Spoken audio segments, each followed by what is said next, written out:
அன்பு நண்பர்களே, இன்று நாம் ஒரு முக்கியமான தலைப்பை பற்றி பேசியிருக்கிறோம். பொருளாதாரத்தில் இந்திய அறிவு அமைப்பு, அர்த்த சாஸ்திரம் கூறும் கருத்துக்கள். இந்த வீடியோவில் பொருளாதாரத்துறையில் இந்திய அறிவு முறையை ஒருங்கிணைக்கும் கருத்தை பற்றி விவாதிக்கிறோம். இந்திய அறிவு அமைப்பானது பாரம்பரிய ஞானம், உள்நாட்டு நடைமுறைகள் மற்றும் பல நூற்றாண்டுகளாக பயனுள்ளதாக நிரூபிக்கப்பட்ட முழுமையான அணுகுமுறைகளை உள்ளடக்கியது. பொருளாதார கோட்பாடுகள், முறைகள் மற்றும் நடைமுறை பயன்பாடுகளில் இந்திய அறிவு அமைப்பை இணைப்பதன் மூலம் பொருளாதார ஆராய்ச்சியை வளப்படுத்தவும், கொள்கை உருவாக்கத்தை மேம்படுத்தவும் மற்றும் நிலையான வளர்ச்சியை ஊக்குவிக்கவும் இயலும். பொருளாதார சிந்தனையின் அடிப்படை நூலான அர்த்த சாஸ்திரம் பொருளாதார கருத்தாக்கங்களை முறையாக அணுகிய முதல் அறியப்பட்ட புத்தகம். இருப்பினும் இந்த கருத்துக்கள் இன்னும் பழமையானவை. இந்த கருத்துக்களை நாம் ராமாயணத்தில் ராமரின் உபதேசமாக காணலாம். அர்த்த சாஸ்திரம் இந்த ஆரம்பகால கருத்துக்களை மேலும் விரிவாக்கம் செய்து பொருளாதாரம் மற்றும் அரசியல் பற்றிய விரிவான ஒரு நூலாக அமைந்துள்ளது. 2000 ஆண்டுகள் பழமையான இந்த புத்தகத்தை கௌடில்யர் என்று அழைக்கப்படும் சாணக்கியர் எழுதியுள்ளார். இந்த வீடியோவில் இந்திய அறிவு அமைப்பின் கூறுகள் மற்றும் அர்த்த சாஸ்திரம் குறிப்பிடும் பொருளாதார கருத்துக்கள் பற்றி நாம் விவாதிக்க இருக்கின்றோம். இந்த வீடியோவை முழுமையாக பாருங்கள். பார்த்து உங்களுடைய கருத்துக்களை பின்னூட்டம் இடுங்கள். வாருங்கள் வீடியோக்கள் செல்வோம். பொதுவாகவே பொருளாதார கருத்துக்கள் மேற்கத்திய பொருளாதார கோட்பாடுகளை மற்றும் வழிமுறைகளை சார்ந்திருக்கின்றது. இவை மதிப்புமிக்க நுண்ணறிவுகளை வழங்கி இருந்தாலும் கூட பாரம்பரிய இந்திய அறிவு முறையை இணைப்பது இதற்கு மேலும் நன்மை பயக்கும் என்ற எண்ணம் இப்பொழுது வளர்ந்து வருகின்றது. இந்திய அறிவு முறை தனித்துவமான முன்னோக்குகளை வழங்குகின்றது. இது பொருளாதார நிகழ்வுகளை பற்றிய நமது புரிதலில் உள்ள இடைவெளிகளை நிவர்த்தி செய்ய உதவும். இந்திய அறிவுசார் முறை பரந்த அளவிலான அறிவு மற்றும் நடைமுறைகளை உள்ளடக்கியது. பல முக்கிய கூறுகள் பொருளாதாரத்திற்கு குறிப்பிடத்தக்க பொருத்தத்தை கொண்டுள்ளன. உதாரணமாக நாம் தர்ம பொருளாதாரத்தை குறிப்பிடலாம். பொருளாதார நடவடிக்கைகளில் நெறிமுறை பரிசீலனைகளை இது வலியுறுத்துகின்றது. பொருளாதார நடைமுறைகள் தார்மீக கொள்கைகளுடன் ஒத்துப்போவதை உறுதி செய்கின்றது. அர்த்த சாஸ்திரம் ஒரு பண்டைய நூல். திறமையான ஆளுகை மற்றும் பொருளாதார மேலாண்மை பற்றிய ஆழமான நுண்ணறிவுகளை வழங்குகின்றது. சமகால பொருளாதார உத்திகளுக்கு காலத்தால் அணியாத ஞானத்தை வழங்குகின்றது. அதே போல பழந்தமிழ் நூலான திருக்குறள் செல்வம் உருவாக்குதல், நன்னெறி வணிகம், நல்லாட்சியின் முக்கியத்துவம் ஆகியவற்றை பற்றிய மதிப்புமிக்க படிப்பினைகளை நமக்கு வழங்குகின்றது. சுகாதாரத்துறையில் சித்தா மற்றும் ஆயுர்வேதம் ஆகியவை மிகச்சிறப்பான இந்திய மருத்துவத்தின் பாரம்பரிய முறைகளாகும். அவை தடுப்பு சுகாதாரம் மற்றும் தனிப்பயனாக்கப்பட்ட மருத்துவத்தை ஆதரிக்கின்றன. இந்த மருத்துவ அமைப்புகள் மனித ஆரோக்கியம் மட்டுமல்லாமல் விலங்குகள் மற்றும் விவசாய நடைமுறைகளுக்கான சிகிச்சைகளை உள்ளடக்கியுள்ளன. இதன் மூலம் மனித ஆரோக்கியம் அனைத்து வகையிலும் நிலைமையான முழுமையான அணுகுமுறை கிடைப்பதை உறுதிப்படுத்துகிறது. கூடுதலாக இந்திய அறிவமைப்பின் மற்றொரு ஒருங்கிணைந்த அங்கமான யோகா நல்வாழ்விற்கான முழுமையான அணுகுமுறையை வழங்குகின்றது, உற்பத்தி திறனை மேம்படுத்துகிறது மற்றும் சீரான வேலை மற்றும் வாழ்க்கை இயக்கவியலை எளிதாக்குகின்றது. யோகா குறித்த அடிப்படை நூல்களை தொகுத்த பெருமைக்குரியவரான பதஞ்சலி முனிவரால் யோகா அறிமுகப்படுத்தப்பட்டது. யோகா பயிற்சி பற்றிய விரிவான விளக்கங்களையும் நுண்ண அறிவுகளையும் திருமூலர் வழங்கியுள்ளார். பொருளாதாரம் மற்றும் அதற்கும் அப்பால் இந்திய அறிவுசார் அமைப்பின் வளமான மற்றும் மாறுபட்ட பங்களிப்பை இந்த கூறுகள் நமக்கு விளக்குகின்றன. இவை மட்டும் தானா? இன்னும் இருக்கின்றது. அடுத்ததாக நாம் காண இருப்பது கப்பல் கட்டும் திறன். சங்க காலமானது கிறிஸ்துவுக்கு 300 ஆண்டுகளுக்கு முன்பும் 300 ஆண்டுகள் பின்பும் கிட்டத்தட்ட 600 ஆண்டுகள் நீடித்தது. இந்த நேரத்தில் தென்னிந்தியா பல வரலாற்று மற்றும் கலாச்சார மாற்றங்களை சந்தித்தது. அந்த நேரத்தில் இந்தியா ஒரு வலுவான கடல் சக்தியாக காணப்பட்டது. சிறிய மீன்பிடி படகுகள் முதல் பெரிய கப்பல்கள் வரை அனைத்தையும் தயாரிக்கக்கூடிய திறமையான வல்லுநர்கள் இங்கு இருந்தனர். இது வெளிநாட்டு வர்த்தகம் மற்றும் முத்தெடுத்தல் மீன்பிடிப்பை அதிகரிக்க உதவியது. கப்பல் கட்டுவது பற்றி நாவாய் சாஸ்திரம் என்ற பெயரில் தனி நூல் தமிழில் எழுதப்பட்டது. இன்னமும் நீங்கள் நூலகங்களில் சென்று செக் பண்ணிக்கலாம். கோயில் விஞ்ஞானம், வாஸ்து சாஸ்திரம், பாரம்பரிய இந்திய கட்டட அறிவியல் வெறும் கட்டுமானத்தை விட மேலானது. இது இயற்கையுடன் இணக்கமாக வாழ்வதிலும் நல்வாழ்வை மேம்படுத்துவதிலும் கவனம் செலுத்துகிறது. வாஸ்து கொள்கைகள் பெரிய கோயில்களுக்கு மட்டும்தானா?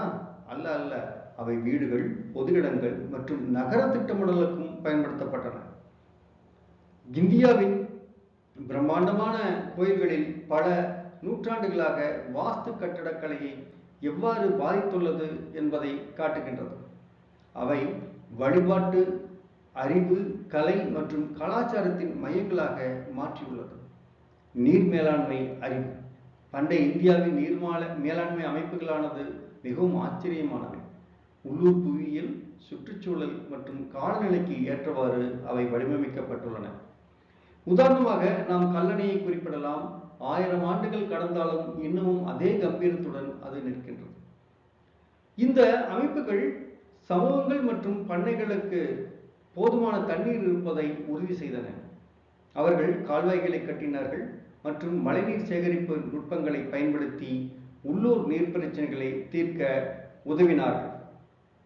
அடுத்தபடியாக நாம் காண இருப்பது வானியல். இந்திய வானியலின் ஆரம்ப நாட்களில் மத சடங்குகள், யாகங்கள் மற்றும் ஜோதிடம் ஆகியவற்றில் முக்கிய கவனம் செலுத்தப்பட்டது.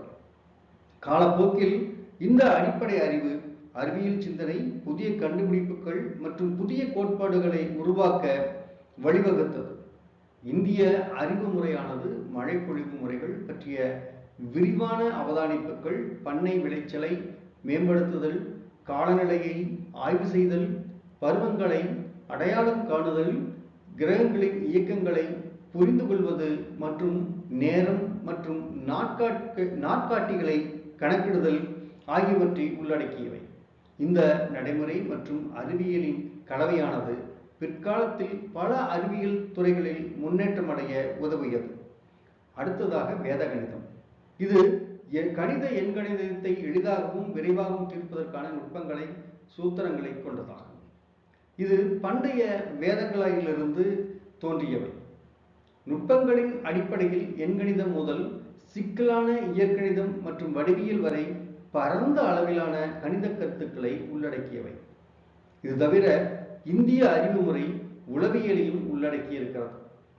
பண்டைய இந்திய உடல் இயங்கியல், குறிப்பாக ஆயுர்வேத நூல்களில் ஆவணப்படுத்தப்பட்டுள்ளபடி மனித உடல் மற்றும் அதன் செயல்பாடுகள் பற்றிய ஆழமான புரிதலை நமக்கு வழங்குகின்றது. எத்தனை ரகசியங்களை இந்த நாடு கொண்டிருக்கிறது, அதை நாம் தெரிந்து கொள்ள வேண்டாமா? அர்த்த சாஸ்திரம், நவீன பொருளாதாரத்திற்கான பண்டைய ஞானம்.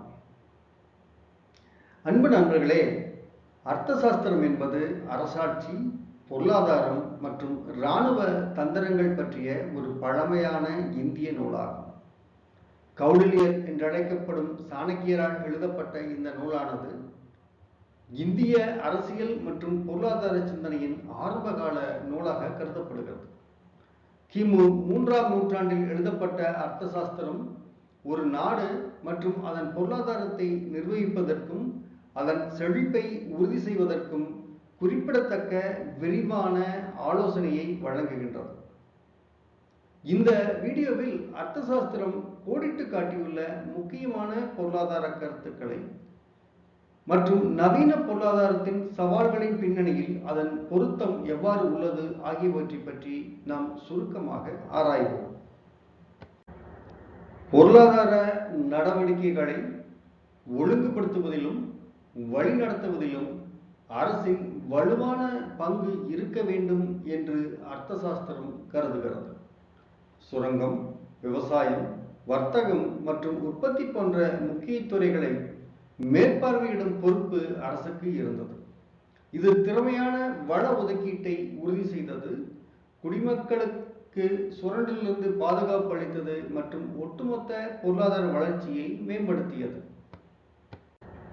அர்த்தசாஸ்திரம் நிலவரி, வருமான வரி மற்றும் இறக்குமதி ஏற்றுமதி வரிகள் போன்ற பல்வேறு வகைகளை கொண்ட ஒரு விரிவான வரிமுறையை கோடிட்டு காட்டியுள்ளது.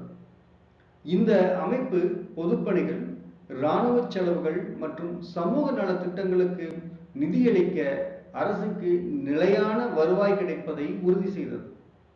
எவ்வாறாயினும் குடிமக்களுக்கு வரிச்சுமையானது அவர்களின் கழுத்தை நெரிக்கும் அளவுக்கு இருக்கக்கூடாது என்பதன் முக்கியத்துவத்தையும் இந்த நூல் வலியுறுத்தியது.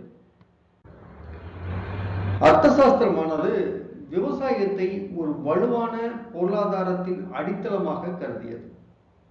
நீர்ப்பாசன திட்டங்களில் முதலீடு செய்தல், விதை மேம்பாட்டு திட்டங்களை ஊக்குவித்தல் மற்றும் விவசாய பொருட்களுக்கு நியாயமான விலை கிடைப்பதை உறுதி செய்தல் போன்ற விவசாய உற்பத்தியை அதிகரிக்கும் கொள்கைகளுக்கு இந்த நூல் ஆதரவளித்தது.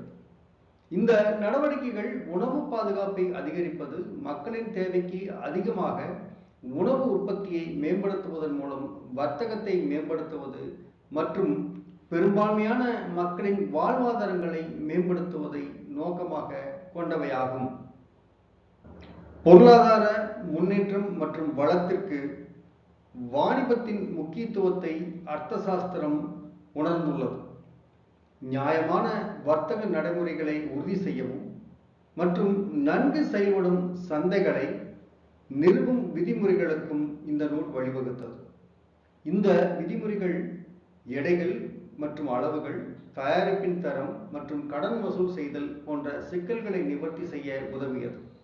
ஒரு சமமான போட்டித்தளத்தை உருவாக்குவதன் மூலமும் நுகர்வோரை பாதுகாப்பதன் மூலமும் இந்த நடவடிக்கைகள் நம்பிக்கையை மேம்படுத்துவதையும் வர்த்தக நடவடிக்கைகளை ஊக்குவிப்பதையும் நோக்கமாக கொண்டவையாக, வர்த்தகம் பொருட்கள் மற்றும் மக்களின் நுகர்வு மற்றும் ஒட்டுமொத்த பொருளாதார நடவடிக்கைகளை எளிதாக்குவதில் உள்கட்டமைப்பு வளர்ச்சியின் முக்கியத்துவத்தை அர்த்தசாஸ்திரம் உணர்ந்துள்ளது.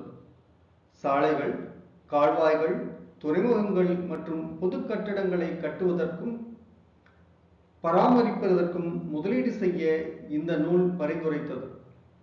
இந்த உள்கட்டமைப்பு பொருளாதார நடவடிக்கைகளை ஆதரிப்பது மட்டுமல்லாமல் தகவல் தொடர்பு, பாதுகாப்பு திறன்கள் மற்றும் பொது நல்வாழ்வையும் மேம்படுத்தும் என்று கருதியது.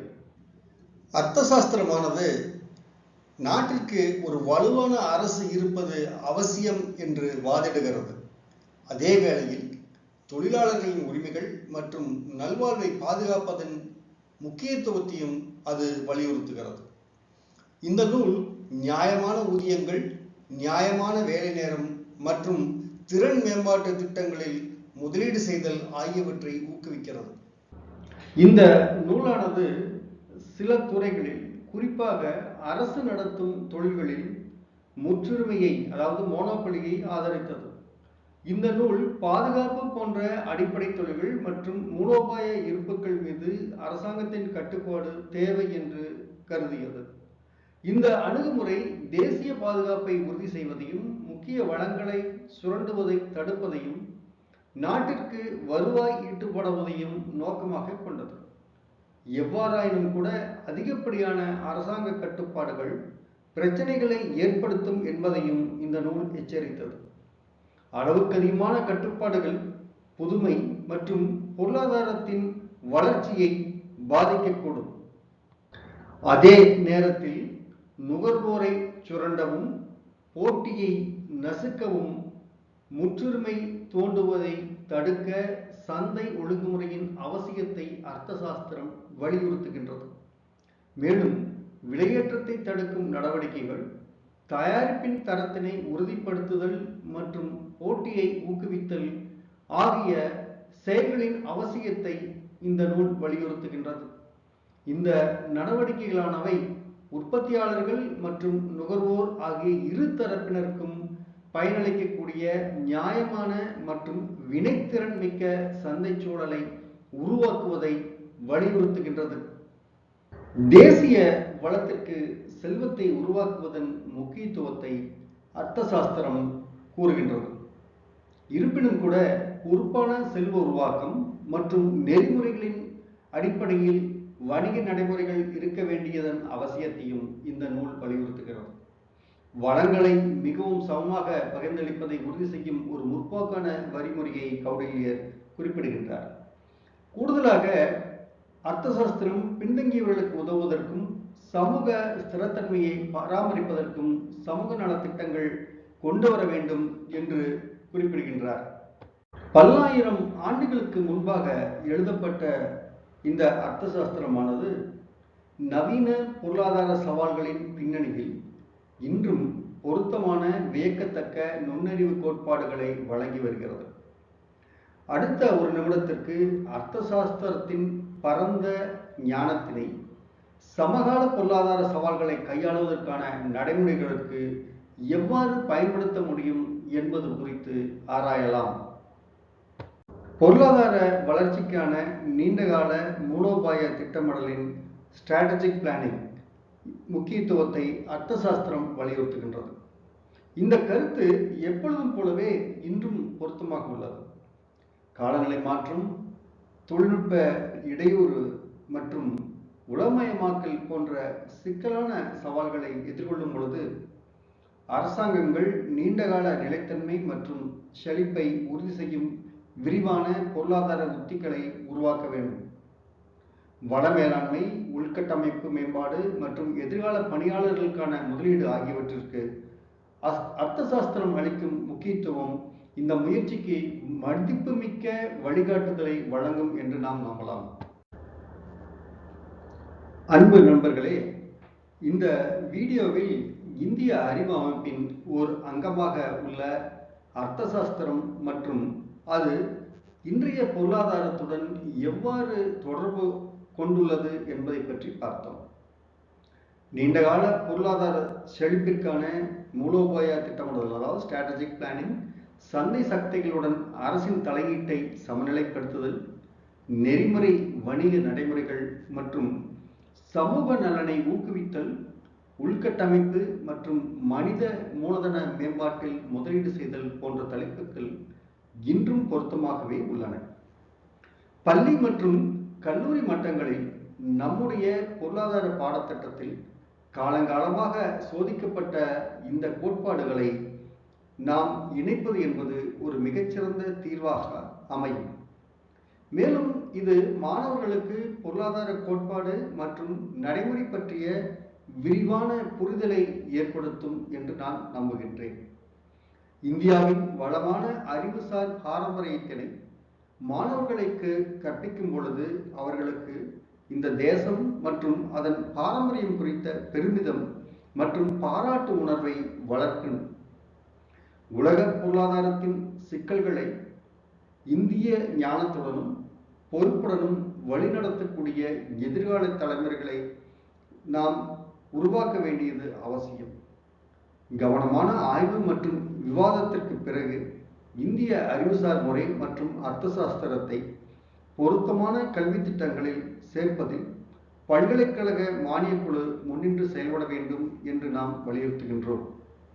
இது எதிர்கால சந்ததியினர் நம்முடைய பண்டைய அறிவின் மதிப்பை புரிந்து கொள்ளவும், பண்டைய ஞானம் மற்றும் நவீன நுண்ணறிவு இவை இரண்டையும் இணைத்து ஒரு தனித்துவமான இந்தியா முன்னேற்றத்தை நோக்கி தன்னுடைய பொருளாதார சவால்களை சிறப்பாக எதிர்கொள்ள உதவும் என்று நாம் உறுதியாக கூற இயலும். அன்பார்ந்த நண்பர்களே, இந்த வீடியோ உங்களுக்கு பிடித்திருக்கும் என்றும் இந்திய அறிவுசார் முறையை நமது பாடத்திட்டத்தில் இணைக்கும் ஆர்வத்தை இது தூண்டியிருக்கும் என்றும் நான் நம்புகின்றேன். அன்றாட பொருளாதார நடவடிக்கைகள் மற்றும் இந்திய மற்றும் சர்வதேச பொருளாதாரங்களின் தற்போதைய பிரச்சனைகள், பொருளாதார கருத்துக்கள் உட்பட பொருளாதாரம் குறித்த மேலும் பல வீடியோக்களை உருவாக்க திட்டமிட்டுள்ளேன். புதிய தலைப்புகளுக்கான உங்கள் கருத்துக்களையும் ஆலோசனைகளையும் கமெண்ட் செக்ஷனில் பதிவு செய்யவும். புதிய வீடியோக்கள் பற்றிய அறிவிப்பினை உடனுக்குடன் பெற்றுக்கொள்ள இந்த சேனலை நீங்கள் சப்ஸ்கிரைப் செய்து விடுங்கள். மேலும் பெல் பட்டனை அழுத்த மறந்து விடாதீர்கள். இந்த வீடியோ மற்றும் சேனலை உங்கள் நண்பர்கள், பொருளாதார பேராசிரியர்கள், அறிஞர்கள், மாணவர்கள் மற்றும் பொருளாதாரத்தில் ஆர்வமுள்ள அனைவருடனும் பகிர்ந்து கொள்ளுங்கள். உங்கள் தொடர்ந்த ஆதரவுக்கு நன்றி. பொருளாதாரம் கற்றுக்கொள்வோம், நம்மை மேம்படுத்துவோம், தேசத்தின் பொருளாதாரத்தையும் மேம்படுத்துவோம். ஜெய் ஹிந்த்.